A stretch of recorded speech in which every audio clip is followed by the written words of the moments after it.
विषये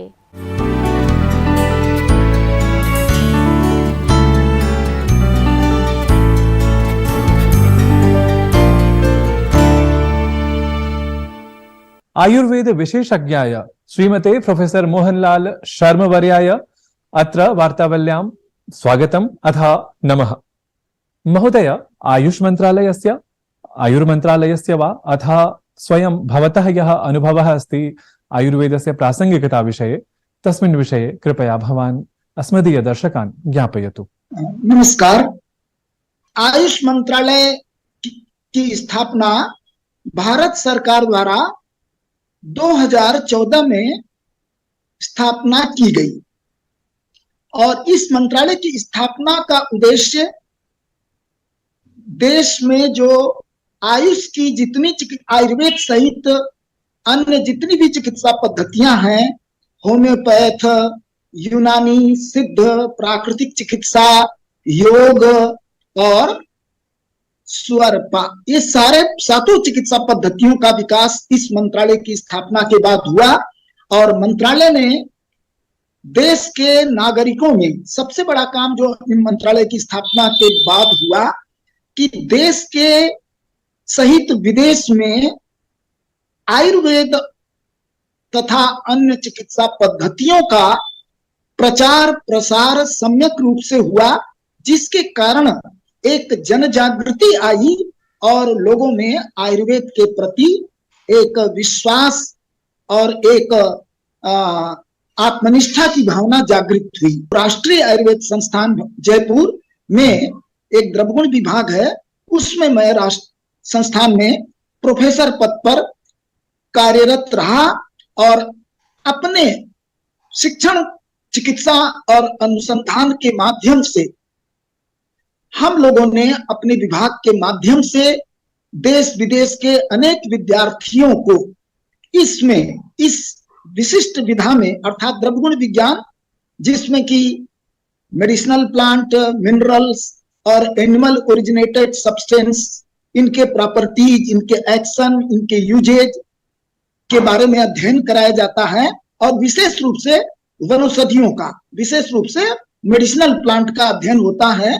उसको हम लोग देश के विभिन्न भागों में छात्रों को ले जा करके उनका पहचान कराना, उसके प्रॉपर्टी एक्शन को बताना और उस पर अनेक अनुसंधान कार्यों को विभिन्न योजनाओं के माध्यम से हम लोगों ने करके और बच्चों को प्रशिक्षित किया। साथ ही साथ हमारे चिकित्सालय में जो हमारा चिकित्सालय है, उसमें ओपीडी और आईपीडी के माध्यम से, वनौषधियों के माध्यम से चिकित्सा सुविधाएं हम लोगों ने सामान्य जनता को उपलब्ध कराई। और अनेक राजस्थान में चूंकि वो संस्थान है, इसलिए जो मरुभूमि की विशेष वनस्पतियां हैं उनमें हम लोग जैसे कैर है, कुमटिया है, सांगरी है और इंद्रायण है, इन वनस्पतियों पर विशेष रूप से हम लोगों ने अनुसंधान कार्य कराए अपने कार्यकाल में। अस्तु। द्वितीयः प्रश्नः मम, यत् वस्तुतः वर्षत्रयतः एव सकलः संसारः संक्रामकरोगैः आक्रान्तः दरीदृश्यते। आयुर्वेदे वस्तुतः सर्वेषां रोगाणाम् उपचाराः तत्र वर्णिताः सन्ति, परन्तु संक्रामकरोगाणां विषये के उपायाः तत्र वर्णिताः सन्ति, तेषां विषये जनाः तथा न जानन्ति। अत्र प्रासंगिकता अपि आयुर्वेदस्य का भवितुम् अर्हति? आयुर्वेद में विशेष रूप से स्वस्थ वृत्तचर्या, सैनिटेशन के लिए स्वच्छता पर विशेष जोर दिया गया है। और स्वच्छता, मानसिक स्तर की स्वच्छता, हमारा मानसिक जो है पवित्रता और शारीरिक पवित्रता, दोनों के ऊपर आयुर्वेद ध्यान देता है, क्योंकि प्रत्येक व्याधि की उत्पत्ति, चाहे वो संक्रामक व्याधि हो चाहे सामान्य व्याधि हो, पहले मन में होती है। तो मन के शोधन के लिए आयुर्वेद में बहुत सारी विधियों का वर्णन है और इसी प्रकार से शरीर के शोधन के लिए बहुत सारी विधियों का वर्णन है। तो पहले तो हम ये प्रयास करते हैं कि हम कृमियों, स्वच्छता पूर्वक अपना जीवन अपनाएं, जिससे कि कृमियों का उपसर्ग न हो। और यदि मान लीजिए उपसर्ग हो भी जाता है कृमियों का, चाहे वायरस का, चाहे बैक्टीरिया का, चाहे जो आज विभिन्न ऑर्गेनिज्म हैं, तो सत्य। उपसर्ग होने के बाद हमारे यहाँ बहुत सारे ऐसी वनस्पतियों का वर्णन है कि जिसका हम अपनी जीवन के नित्यचर्या में सेवन करें। नीम, तुलसी, हल्दी, लहसुन और जो है प्याज, और इससे बहुत सारी कृमिगन वर्ग ही पूरा हमारे यहाँ है। बहुत सारी वनस्पतियां हैं जो हम आहार के रूप में या औषध के रूप में सेवन करेंगे। और जैसे अन्य धूपन के द्रव्य हैं जिनका हम नित्य घर में धूपन करें, जैसे गुगुल है, जैसे लोहबान है, जैसे सल्लकी है, या जैसे सरल है, जैसे आपका देवदारू है। इन सारी चीजों का हम घर में धूपन करें तो बहुत सारे उपसर्ग से हम बच सकते हैं। तो ये हमारे आयुर्वेद में उपसर्गत व्याधियों से बचने का बहुत सारे उपक्रम बाह्य रूप से और आभ्यंतर रूप से वर्णित किए गए हैं। भवता पूर्वमेव उक्तं यत् द्रव्य गुण विज्ञान विषये तत्र भवता शोधः कृतः आसीत्। वस्तुतः औषधीयं विज्ञानम् एतत्। तर्हि औषधेयं विज्ञानम् आयुर्वेदस्य तथा नाम साम्प्रतिके काले न मन्यते, तावत् जनाः तथा तत्र आदरं न कुर्वन्ति। अपने शरीर और मन की प्रकृति का आकलन करते हुए औषध या आहार द्रव्यों का प्रयोग करना चाहिए। इसी प्रकार से देश और काल का विचार करते हुए कि किस देश में हैं, हम बंगाल में हैं कि हम राजस्थान में हैं कि हम तमिलनाडु में हैं। तो इस प्रकार से 3 प्रकार के देशों का वर्णन है, जिसको जांगल देश, आनुक देश और साधारण देश, इन 3 देशों का विभाजन है चरक में। और उन तीनों देशों में रहने वाले लोगों की प्रकृति बतलाई है और उस प्रकृति में होने वाली, उस देश में होने वाली विशेष व्याधियां बतलाई हैं और उन प्रदेशों में होने वाले विशेष वनस्पतियां बतलाई हैं। तो उन सबको देश और काल का ध्यान में रखते हुए हमें इन औषध और आहार द्रव्यों का सेवन करना चाहिए। मम अन्तिमः प्रश्नः यत् धन्वन्तरिम् आरभ्य चरक जीवक शुश्रुतादीनाम् आचार्याणां या परम्परा अस्ति आयुर्वेदे, तत्र वस्तुतः आयुर्वेदस्य नाम तत्र महान् तत्र आदरः आसीत् तस्मिन् काले, इदानीमपि अस्ति, परन्तु आधुनिकः चिकित्सायुगः यः अस्ति तत्र आयुर्वेदविषये तथा श्रद्धा, तावती श्रद्धा न दरीदृश्यते। तर्हि नाम आयुर्वेदे अपि नाम तथैव श्रद्धा स्यात्, तथैव परिणामः आगच्छेत्, तदर्थं के उपायाः भवितुमर्हन्ति, एतस्मिन् विषये कृपया संक्षिप्य भवान् वदतु।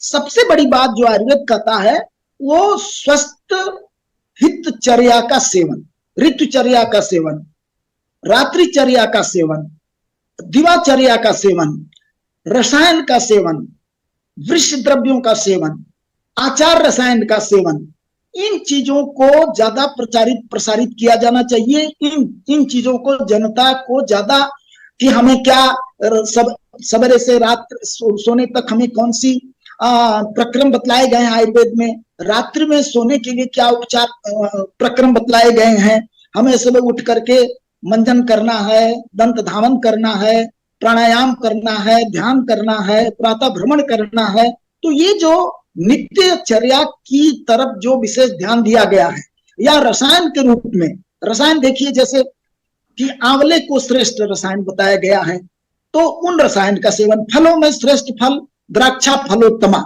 द्राक्षा को, मुनक्का को, अंगूर को सबसे श्रेष्ठ फल बतलाया गया है। या सब्जियों में सबसे श्रेष्ठ सब्जी जीवंती को बताई गई है।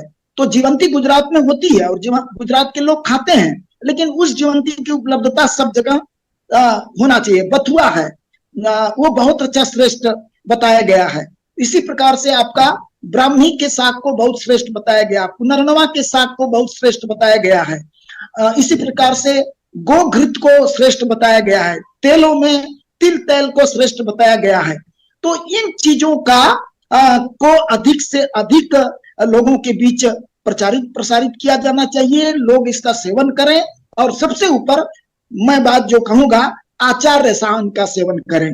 आचार रसायन का मतलब क्या है? सत्यवादीनम, अक्रोधम, निवृत्तम, मध्यमैथुनात्, अहिंसकम, अनायासम, प्रशांतम, प्रियवादिनाम, जप शौचम, परम धीरम, दान नित्यम, तपस्विनम, देवगो ब्राह्मणाचार्य, गुरु वृद्धार्चने रतम।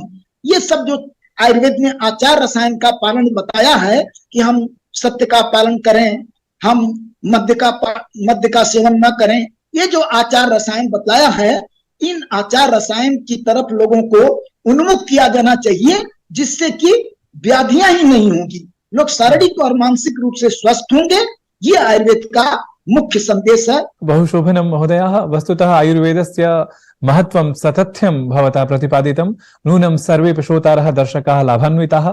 अत्र भवता समयः प्रदत्तः अस्मत् कार्यक्रमाय, तदर्थं बहुशः धन्यवादाः। नमो नमः।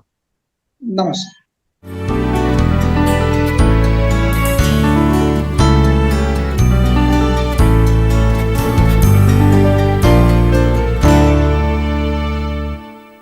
शोभनं संस्कृतमयः ज्ञान परिपूर्ण